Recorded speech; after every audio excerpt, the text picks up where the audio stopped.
नमस्कार बस्तर मित्र में आपका स्वागत है। मैं हूं अभिषेक तिवारी।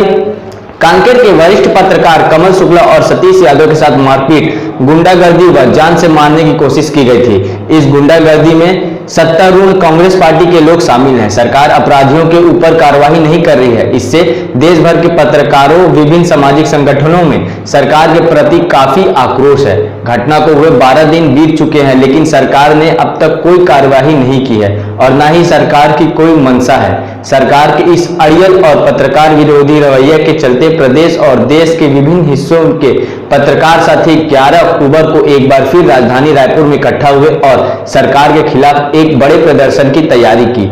इसके साथ ही प्रदर्शन के बाद राज्यपाल को मामले में कार्यवाही के लिए ज्ञापन भी सौंपा गया। फिर पत्रकारों की एक उच्च स्तरीय जांच कमेटी बना दी गई, फिर बाद में पुलिस की एक कमेटी बना दी गई है। तो ये जांच, इसमें निष्पक्ष जांच नहीं हो पाएगी। तो एक ऐसी निष्पक्ष कमेटी जो है किसी रिटायर्ड जज की अध्यक्षता में, एक रिटायर्ड जज की अध्यक्षता में एक कमेटी बना दें और उसमें अलग अलग विभिन्न तबके के लोग रहें, उसमें पत्रकार भी रहें और बाकी अन्य सब लोग भी रहें, अधिकारी भी रहें उसमें। तो एक निष्पक्ष जो जांच है वो होनी चाहिए, ताकि जो घटनाक्रम हुआ है उसकी जो सही जानकारी है, पुख्ता चीजें हैं, वो उससे निकल कर बाहर आ सकें। और भैया का ये कोरोना रिपोर्ट जो पॉजिटिव जो बता रहे हैं भैया, जो अभी न्यूज चल रहा है, सब क्या सही है, गलत है ये?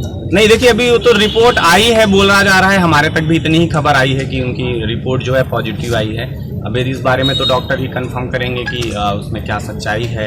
और हम तो ये सोच के चल रहे हैं कि हमारे आगे की रणनीतियों को फेल करने के लिए इस तरह की साजिशें जो है वो रची जा रही हैं। कई तरह से सरकार हमारे आंदोलन को खत्म करना चाहती थी। इसके पहले 2 तारीख को जब हम आंदोलन कर रहे थे गांधी जयंती पर, तो उसको भी खत्म करने की, तोड़ने की बहुत कोशिशें की गई थी। इस आंदोलन को भी रौंदने की बहुत कोशिशें की गई, लेकिन दोनों आंदोलन हमारे सफल रहे।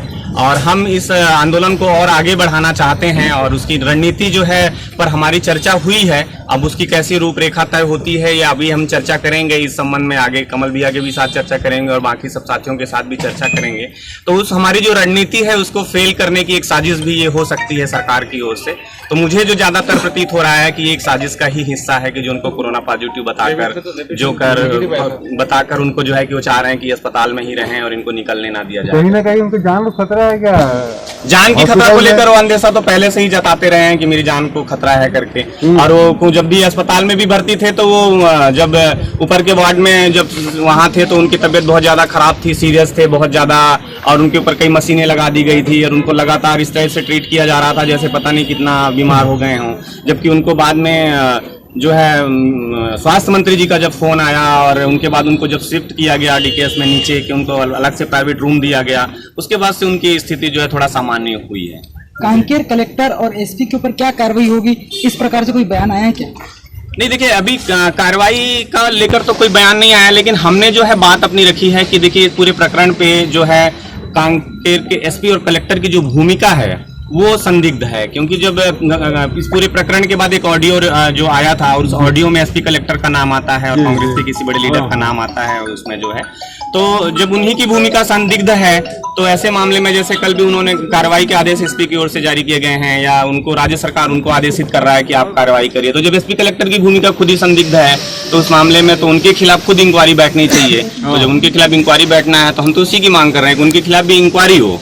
और तो कांकेर से जानकारी मिला गया कि एसआई और टीआई को हटा दिया गया, लाइन अटैच कर दिया गया। नहीं, अभी एक राज्य सरकार का आदेश हमको तो मिला नहीं है। नहीं, ये तो मतलब इसको टीआई को अटैच कर, लाइन अटैच किया। हाँ, टीआई देखिए, हम कार्रवाई की जो मांग कर रहे थे, हम जो कार्रवाई की मांग कर रहे थे, हमारी तो मांग ये थी कि टीआई को बर्खास्त किया जाए और अन्य पुलिसकर्मी जो यहाँ पे मौजूद थे, जिस दुर्घटना हो रही थी वहाँ पे मौजूद थे, थाने के अंदर मौजूद थे, थाने के बाहर मौजूद थे।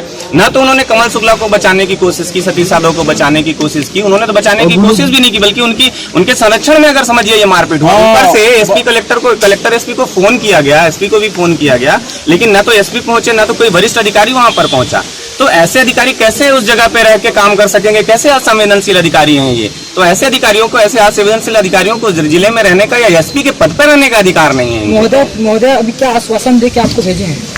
राज्यपाल महोदय ने हमें आश्वस्त तो किया है कि वो इस पूरे प्रकरण की जो है नए सिरे से एक जांच रिपोर्ट जो है वो मंगाएंगी और जो भी उचित इस पे निर्णय होगा वो जो है उस पे लेंगी। आखिरी बात ये कि जो कमल शुक्ला पे जो हमला हुआ था उसके गुनहगारों को कुछ इंसाफ मिल पाएगा कि नहीं मिल पाएगा, ये बताइए बस कमल शुक्ला जी को। देखिए, सरकार जो है राज्य में जिस तरह के बर्ताव कर रही है उसमें तो उनको इंसाफ मिलता हुआ दिख तो नहीं रहा है हमें कि हमको कोई इंसाफ मिलेगा। फिर भी उम्मीद तो हम करते हैं ना इंसाफ की कि इंसाफ होगा उनके साथ। ये कह सकते हैं और कि अगर वहाँ राज्य सरकार से इंसाफ नहीं मिलेगा तो कोई ना कोई ऐसा जरिया, कोई ना कोई ऐसी रास्ता, कोई ना कोई ऐसी जगह तो होती है ना जहाँ पे इंसाफ मिलता है, तो हम उस इंसाफ के हर दरवाजे को खटखटाएंगे जहाँ से उनको इंसाफ मिले। पत्रकारों की आगे की रणनीति क्या होगी? पत्रकारों की आगे की रणनीति पर अभी विचार चल रहा है। कुछ चीजों पर हमने पहले भी चर्चा कर ली है कि अगर मान लीजिए कि इस आंदोलन के बाद भी अगर कोई बड़ी कार्रवाई नहीं करते हैं, जो हमारी मांग है जिस पर हम अभी भी अड़े हुए हैं, अगर कार्रवाई नहीं करती है तो उस पर कुछ चीजों पर चर्चा हुई है, कुछ चीजें भी बची हुई हैं जिस पर चर्चा कर लेंगे। सभी साथियों के साथ मिलकर कुछ और चर्चाएं करनी है, उसके बाद कोई ठोस निर्णय होगा तो फिर वो सबको सूचित किया जाएगा। भैया इंसाफ तो तभी होगा जब इस मामले में तमाम जितने लोग जो सम्मिलित हैं, ऑडियो भी जो जारी हुआ उनका, उस पर साफ तौर पर राजेश तिवारी का भी जिक्र किया गया है। अगर उनके ऊपर भी कार्रवाई होगी तभी हमें इंसाफ मिल पाएगा, क्योंकि इस मामले में तमाम देखिए राज्य सरकार से हमको कार्रवाई की उम्मीद नहीं है। अगर राज्य सरकार से कार्रवाई की उम्मीद होती तो हम मुख्यमंत्री से या राज्य सरकार से कार्रवाई की उम्मीद होती तो हम राज्यपाल से मिलने क्यों जाते? इस मामले को लेकर तो राज्य सरकार से हमको जुनवानी के चौहान ग्रीन वैली में रहने वाले कारोबारी बलजीत सिंह सेठिया के 17 वर्षीय बेटे का शनिवार रात करीब 9 बजे दुर्ग नागपुर हाईवे रोड स्थित उड़ता पंजाब ढाबे से कार सवार 3 बदमाशों ने अपहरण कर लिया। किडनैपिंग के 20 मिनट बाद किडनैपर ने कारोबारी के पत्नी को फोन लगाकर 50 लाख रुपए की फिरौती की मांग की। इसी से पुलिस को शक हो गया कि किडनैपर कोई प्रोफेशनल गैंग से नहीं, पुलिस को शक है कि किसी परिचित ने ही वारदात को अंजाम दिया है। इसके बाद कारोबारी और उसकी पत्नी ने स्मृति नगर पुलिस से संपर्क किया। पुलिस ने देर रात मामला कायम कर लिया।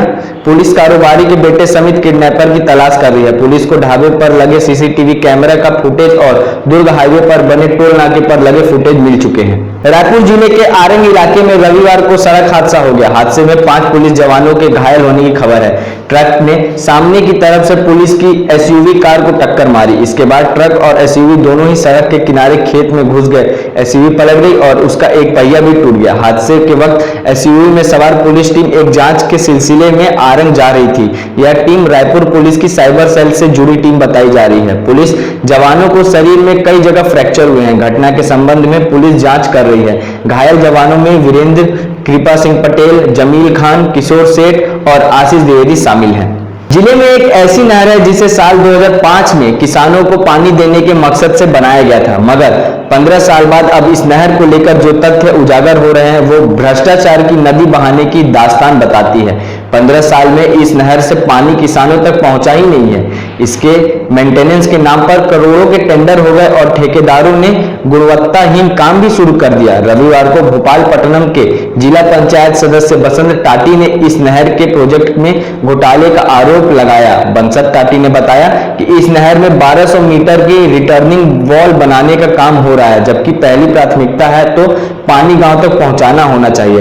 अर्जुन नल्ली गांव में बनी इस नहर के दोनों किनारों पर 5 फीट की दीवार बनाई जानी थी। बिलाईगढ़ पुलिस ने 2 पुलिस जवानों को पकड़ा है। जांजगीर के रहने वाले ये पुलिसकर्मी कुछ युवकों को गांजे के केस में फंसाने का डर दिखाकर वसूली कर रहे थे। बिलाईगढ़ पुलिस ने दोनों आरक्षकों को गिरफ्तार कर लिया है। पुलिस के अनुसार महासमुंद जिले के ग्राम अड्डा सर्रा रहने वाले राजकुमार टांडी को रविवार की सुबह एक शख्स ने फोन किया। फोन करने वाले ने खुद को पुलिस वाला बताया और नरेश कुंबर व महेश्वर महानंदा को गांजे के साथ पकड़े जाने की जानकारी दी। पुलिस ने मोबाइल नंबर को ट्रेस कर 5 युवकों को गिरफ्तार किया। पकड़े गए आरोपियों में 2 आरक्षक पतिराम यादव व जनक कश्यप शामिल है। यह सिवनी नारायण थाने में पदस्थ हैं। इनके साथ ही सुजीत रात्रे, रामकिशन रात्रे और राहुल श्रीनिवास को भी इस मामले में पकड़ा गया है। आईपीएल के 13वें सीजन का 28वां मैच कोलकाता नाइट राइडर्स और रॉयल चैलेंजर्स बेंगलोर के बीच शारजाह में खेला जाएगा। पॉइंट टेबल में कोलकाता तीसरे नंबर पे और बेंगलोर चौथे स्थान पर है। दोनों के बीच खेले गए पिछले 5 मैचों की बात करें तो बेंगलुरु ने सिर्फ एक बार ही कोलकाता को हराया है। मैच में कोलकाता के पास जीत की हैट्रिक लगाने का मौका रहेगा। कोलकाता ने पिछले दोनों मैच आखिरी ओवरों में रोमांचक तरीके से जीते थे। पहले उसने चेन्नई को 10 रन और फिर पंजाब को 2 रन से हराया था।